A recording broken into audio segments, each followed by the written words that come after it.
নমস্কাৰ অকণমান আগতে লাইভ এটা কৰিছিলোঁ আৰু লাইভটো সেভ নহলে গতিকে পুনৰবাৰ কথাখিনি জনাব বিচাৰিছোঁ মই ৰিচা কাশ্যপ আৰু মই তেনেধৰণৰ কোনো জনাজাত সিংগাৰ নহয় কিন্তু মই এগৰাকী গায়িকা হয় আৰু আজি ঋতু কলিতাদেৱে কিছু কথা কৈছে গতিকে সেই কথাখিনিৰ কাৰণে মই এই লাইভটো আহিছোঁ আৰু তেখেতৰ কথাখিনিত মোৰ প্ৰবলেম হৈছে কাৰণ তেখেতে গায়ক গায়িকা বুলি কৈ যিখিনি তেখেতে অপমান কৰিছে সেই অপমান কৰা কথাখিনিত মই যথেষ্ট কষ্ট পাইছোঁ আৰু এই কথাখিনি মই তেখেতক জনাব বিচাৰিছোঁ যে আপুনি তেনেধৰণৰ মন্তব্য নকৰিব মই অনুৰোধ জনাইছোঁ আপুনি তেনেধৰণৰ মন্তব্য দি তেনেধৰণৰ কথা কৈ অপমানিত নকৰিব যিসকলে গান গাই চলি আছে তেওঁলোকক অকণমান সন্মান কৰক আৰু তেখেতসকলক মৰম অকণমান সন্মান আৰু অকণমান মৰমৰ প্ৰয়োজন এইখিনিয়ে বিচাৰে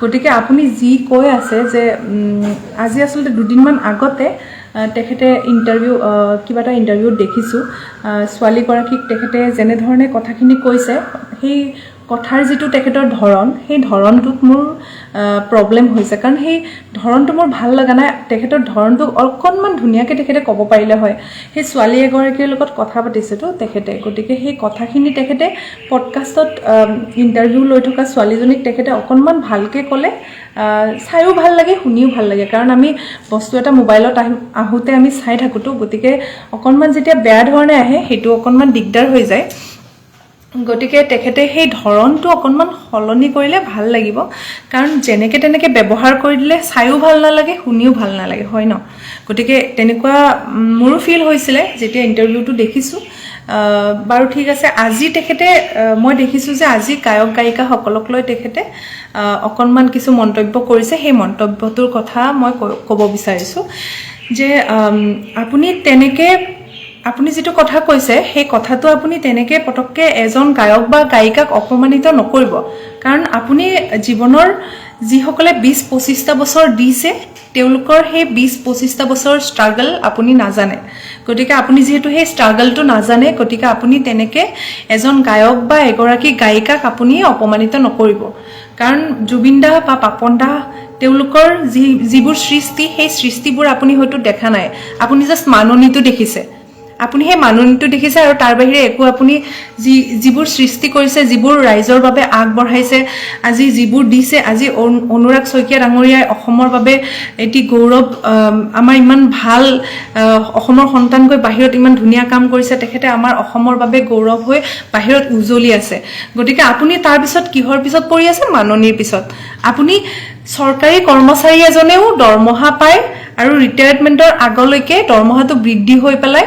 অকণমান এমাউণ্টটো বাঢ়ি যায় গতিকে আপুনি আজি জুবিন দা হওক পাপন দা হওক জুবিন দাৰ কথাই ধৰিছোঁ আমি যিহেতু আমাৰ সকলোৰে মৰমৰ জুবিন দা গতিকে জুবিন দাই আজি ইমান বছৰ গান সৃষ্টি গান কৰি পেলাই ৰাইজক সকলো ধৰণৰ যেনেকৈ পাৰে সহায় কৰি পেলাই তাৰ পিছত তেখেতৰ বাজেট আজি 7 লাখ বা 10 লাখৰ ভিতৰত হোৱাটো একদম খুব নৰ্মেল কথা বুলি মই ভাবোঁ বহুতে এফৰ্ড কৰিব নোৱাৰিব সেইটো কমাই তেখেতে কিছুমানে নোৱাৰে তাত তেওঁ অকণমান কমাই মিলাপ্ৰীতিত যাব কিন্তু এইটো নহয় যে তেওঁৰ সেই বাজেটটো শুনে আপুনি একদম ভয়ংকৰ ধৰণৰ ৰিয়েকশ্যন দিছে যে এনেকুৱা বাজেট কিয় হ'ল কিছুমানৰ কথা বাদ দিছোঁ যিসকলে আজি নকৰিবলগীয়া বাজেট এটা কৰিছে সেইসকলৰ কথা মই বাদ দিছোঁ কাৰণ তেওঁলোকে পটককৈ কিবা এটা 3 লাখ 4 লাখ টকা বোলে বঢ়াই দিছে ইমান টকা কৰি দিছে সেইটো মই জেনুইন বুলি নকওঁ কিন্তু আমি যিসকল গায়ক গায়িকা আজি ষ্ট্ৰাগল কৰি কষ্ট কৰি পেলাই আজি অকণমান নাম এটা কৰিবলৈ সক্ষম হৈছে গতিকে তেওঁলোকৰ সেই প্ৰাপ্যখিনি তেওঁলোকে পাব লাগে আজি জুবিন দাই সেই কষ্ট কৰি পেলাই আহি আজি জীৱনৰ এইখিনি কালত তেওঁ সেই এমাউণ্টটো খুব কম বুলি মই ভাবোঁ কাৰণ আজি বাহিৰৰ আৰ্টিষ্টে কিমান লয় আপোনালোকেও জানে চবেই জানে গতিকে বাহিৰৰ আৰ্টিষ্টজনক বাহিৰৰ পৰা কিন্তু অসমত মাতি আনোতে আপোনালোকে যেতিয়া একদম ষ্টেজৰ পৰা গোটেইখিনি এৰেঞ্জমেণ্ট দি ধুনীয়াকৈ আজি কোটি টকা দিব পাৰে কিন্তু অসমত আজি জুবিন দাই 7 লাখৰ পৰা 10 লাখৰ ভিতৰতে আপুনি এমাউণ্টটো কওঁতে আপুনি এনেধৰণৰ কথা কৈছে যে বিহু কৰিলে কমকৈ ল'ব লাগে বিহু বুলি অমুক কৰিব লাগে এইটো কৰিব লাগে সেইটো কৰিব লাগে আপুনি সেই সৃষ্টি কৰাৰ সময়ত যিখিনি তেওঁ ষ্ট্ৰাগল কৰিলে বহুতেতো মিউজিক বাদ দিছে আপুনি সেইটো দেখিছে জানো বহুতেতো আজি পইচাৰ অভাৱত মিউজিক বাদ দিছে, বহুতে গেলামালৰ দোকান দিছে। আজি মিউজিচিয়ান ছিংগাৰ মই নিজে জানো, বহুত মিউজিচিয়ান ছিংগাৰে আজি মিউজিক বাদ দি পেলাই, গান বাদ দি পেলাই, গোৱা বাদ দি, বজোৱা বাদ দি পেলাই আজি দোকান দিছে, ৰাস্তাৰ কাষত চব্জিৰ দোকান দিছে, গেলামালৰ দোকান দিছে, এইবোৰতো চলি আছে। আজি বহুত আৰ্টিষ্টে আজি জীৱনৰ শেষ সময়ত মেডিকেলত নিজৰ শেষ নিশ্বাস ত্যাগ কৰিছে, আৰু তেতিয়া তেওঁ পইচাৰ অভাৱত সেই শেষৰ নিশ্বাসটো ত্যাগ কৰাৰ সময়তো তেওঁ পইচাৰ অভাৱত তেওঁৰ অকণমান সেই যিটো তেওঁৰ পাব লাগিছিল, যিটো তেওঁ নিজৰ স্বাস্থ্যৰ বাবে যিখিনি তেওঁ হস্পিটেলিটি পাব লাগিছিল, সেইখিনি নোপোৱাৰ অভাৱত তেওঁ আজি নিজৰ জীৱন দিছে। গতিকে সেইবোৰতো আপুনি দেখিছে, আমাৰ আগতে হৈছে। গতিকে আপুনি সেইবোৰ কথা কোৱাৰ আগতে আপুনি অকণমান নিগেটিভটো অনবৰত কিয়, অকল নিগেটিভখিনিয়ে যে দেখি থাকে কিয়? আৰু বিহু অহাৰ লগে লগে এইবোৰ কি মানে? সব ফালৰ পৰা বিহু অহাৰ লগে লগে আজি সব নিগেটিভ ইম্পেক্ট, নিগেটিভ সব ফালৰ পৰা এইটো নিগেটিভ, সেইটো নিগেটিভ। আজি বিহু অহাৰ লগে লগে সব কিয় উঠি পৰি লাগি যায়? আজি বিহুৰ আগত আপুনি যদি কিবা ক'ব লগা আছিলে, আপুনি অকণমান আগতে ক'ব লাগিছিল। আপুনি যদি এনেকে ভালকে ক'লে হয়, ভালকে ক্ৰিটিচাইজ কৰিলে হয়, তেতিয়া কথাখিনি হয়তো শুনিলে হয়। কিন্তু আপুনি আজি যি ধৰণে কথাখিনি কৈছে, গতিকে সেইখিনিত কথাৰ ধৰণটোত প্ৰব্লেম হৈছে। গালি গালাজটো কৰিব নালাগিছিল আপুনি। গালি গালাজটো কৰিছে, সেইটো বহুত আঘাত দিয়া কাম কৰিছে মনত, কাৰণ বহুত বেয়া ধৰণে ব্যৱহাৰ কৰিছে। গতিকে আপুনি যেতিয়া এই বস্তুখিনি যেতিয়া নাভাবিব যে আজি পইচাৰ কথা কৈছে, এইটো ঠিক আছে, আপুনি ষ্ট্ৰাগলৰ কথাখিনি কওকচোন। আপুনি ৰাইজক ষ্ট্ৰাগলৰ কথাখিনি কওক।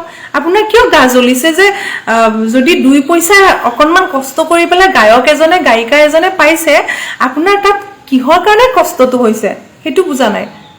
আজি যিসকল ৰাইজৰ তেওঁলোকৰ আমি ধৰি ললো যে ৰাইজ কিছুমান কমিটিৰ তেওঁলোকৰ বহুত বেছি তেওঁলোকৰ পইচা নাথাকে, তেওঁলোকে যিখিনি বাজেট তেওঁলোকৰ থাকে সেই বাজেটখিনিতেতো গায়ক গায়িকা মাতে নে? তেওঁলোকৰ বাজেট 50,000 ধৰি পেলাই সেই 50,000 বাজেটটোৰ জেগাত তেওঁলোকে 2 লাখ 3 লাখৰ মাতিব, সেনেকুৱাতো নহয়। তেওঁলোকৰ এটা নিৰ্ধাৰিত বাজেট থাকে, সেই বাজেটৰ ছিংগাৰক মাতে।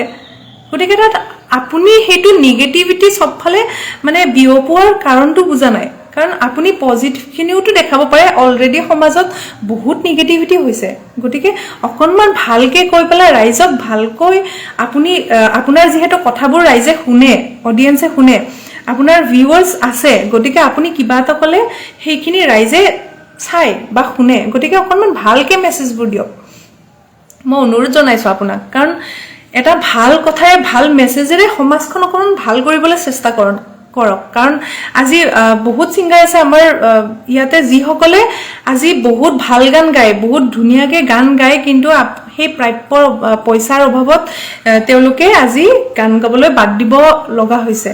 আজি চাকৰিত জইন কৰিব বিচাৰি আছে, প্ৰাইভেট চাকৰি কৰি আছে বহুতেতো গান পইচা নাপায় কাৰণে বহুতে প্ৰাইভেট চাকৰি কৰি আছে। গতিকে তেওঁলোকে জীৱনৰ যিখিনি উন্নতি হৈছে, যিসকলৰ উন্নতি হৈছে সেইখিনিহে আপুনি দেখিছে। যিসকলৰ উন্নতি হোৱা নাই, যিসকলে আজি ষ্ট্ৰাগল কৰি তেওঁলোকৰ সংগ্ৰামখিনি কৰি আহি পেলাই এতিয়া জীৱনত সেইটো বাদ দিছে, গানটো বাদ দি দিছে, সেইটোতো আপুনি ক'বলৈ যোৱা নাই। সেই ষ্ট্ৰাগলৰ কথাখিনিতো ক'বলৈ যোৱা নাই। আজি ভাল কাম যে কৰিছে আৰ্টিষ্টসকলে, আজি যে কিবা নহয় কিবা দিছে, কাৰোবাৰ প্ৰব্লেম হৈছে, কাৰোবাক 10 জনক পঢ়ুৱাই আছে, 15 জনক কাৰোবাক কিবা কৰি আছে, সেই ভাল কথাখিনি আপুনি কিয় কোৱা নাই? আপুনি ভাল কথাখিনিওতো ক'ব পাৰে। আমি জানো আজি ঠিক আছে বেয়া কামো কৰিছে, ভাল কামতো কৰিছে। গতিকে আপুনি যেনেকে কথাখিনি কৈছে, গালি পাৰি আমাক কষ্টটো নিদিব। কাৰণ শিল্পীসকলে সদায় সৃষ্টিৰ কাৰণেই জীয়াই থাকে। গতিকে এনেকুৱা মানে আঘাত লগা কথা ক'লে, যিসকলে সৃষ্টি কৰে তেওঁলোকে সৃষ্টি কৰাত কষ্ট হয়, অন্তৰত কষ্ট হয়, আৰু অন্তৰত কষ্ট হ'লে সৃষ্টি নহয় কিন্তু। গতিকে আমি সদায় শিল্পীক সন্মান কৰিব লাগে, যিসকল সঁচা অৰ্থত শিল্পী। আমিতো আচলতে গান গাই ভাল পাওঁ, গান গাওঁ সেইখিনিয়ে, কিন্তু যিসকল শিল্পী আছে তেওঁলোকক আমি সন্মান কৰিব লাগে। বহুত কাম কৰিছে, আমি অকল বেয়াখিনিয়ে দেখি থাকিলে নহ'ব। যেতিয়াৰ পৰা মই আচলতে অশান্তি সেইটো কাৰণে পাইছোঁ, যেতিয়া বিহু আহিলে বুলি গম পাই চব উঠি পৰি লাগি যায়, খালি এটাই ধান্দা, খালি মানুহবিলাকে 2 পইচা পাইছে, গা জ্বলিছে বাকীবোৰৰ। আমাৰ কিছুমানে কষ্ট কৰি পেলাই 2 টকা পাইছে, সেই 2 টকাটোত মানুহবোৰে একদম হাল্লা কৰি পেলাই এনেকুৱা লগাই দিয়ে যেন সেই 2 টকাটো পোৱাৰ কাৰণে তেওঁলোকে বহুত কষ্ট পাইছে। কোনোবাই 2 পইচা পাইছে, পাব দিয়ক। আজি ইমান কষ্ট কৰি তেওঁলোকে পাইছে, কিবা যদি গান কৰি পেলাই ইমান কষ্ট কৰি আজি তেওঁলোকে এইখিনি পাইছে, তেতিয়াহ'লে আপোনালোকৰ প্ৰব্লেমটো ক'ত? উৎসাহ যোগাব লাগে, উৎসাহ দিব লাগে। মই বাৰে বাৰে কৈছোঁ, যিসকলে সৃষ্টি কৰিছে সৃষ্টি কৰিব দিয়ক, এনেধৰণৰ কথা কৈ মনত আঘাত নিদিব আৰু ভালকৈ উৎসাহিত কৰক। গতিকে সকলোৰে এটা মূল্য থাকে আৰু হাজিৰা কৰা মানুহৰো আজি মূল্য আছে, হাজিৰা কৰা মানুহৰো এটা ৰেট আছে। গতিকে এনেকুৱা নহয় যে মানে আজি কিবাটো চলিব লাগিব, কিবা কৰিতো চলিব লাগিব, আজি গান গাই কিন্তু কোনো আম্বানি হ'ব পৰা নাই এনেকে। গতিকে গান কিবা কৰিতো চলিব পাৰিব লাগিব ন। গতিকে যিসকলে চলিব পাৰিছে তেওঁলোকক চলিব দিয়ক, আৰু যিসকলে আপুনি কিবা বেয়া দেখিছে, কিবা ক'ব লগা আছে, আপুনি ভাল ধৰণে ভালকে ক'ব পাৰে, সেইটোত আমাৰ বেছি ভাল লাগিব। যদি ভাল ধৰণে ভাল কথাবোৰ কয় তেতিয়াহ'লে বেছি ভাল লাগিব। যদি কিবা বেয়া দেখিছে সেইটো ধৰণটো অকণমান ভাল কৰি কথাবোৰ কওক, তেতিয়া ভাল লাগিব আৰু শুনিবলৈও ইচ্ছা যাব। গতিকে গালি গালাজ নকৰিব, এনেকুৱা ধৰণৰ অপমানিত কৰি চবকে অপমান কৰা ধৰণে কথাবোৰ নক'ব, অকণমান ভালকে কওক, নহ'লে আমাৰো কষ্ট হয় শুনিবলৈ। গতিকে এইখিনিয়ে আপোনাক অনুৰোধ জনাইছোঁ। ঘৰত আনন্দ আৰু সম্পৰ্কৰ চমক বজাই ৰাখিবলৈ জৰুৰী হৈছে সকলো আনন্দময় মুহূৰ্তত মৰমৰ উপহাৰ দিয়াটো। সেইবাবে মধুশ্ৰী জুৱেলাৰ্ছে আনিছে সকলো ৰঙীন ক্ষণৰ বাবে বিশেষ গহনা। হীৰাৰে হওক, সোণৰে হওক বা ৰূপৰে হওক, শ্ৰেষ্ঠ ডিজাইনছ আৰু হলমাৰ্কযুক্ত গহনাই ৰাখে সম্পৰ্কক নিখুঁত। তেনেহ'লে আজিয়ে আনক আনন্দ মধুশ্ৰী জুৱেলাৰ্ছৰ সৈতে। যোগাযোগ কৰক 7002800341 নাইবা ভিজিট কৰক LNB ৰোড, নলবাৰী, অসম।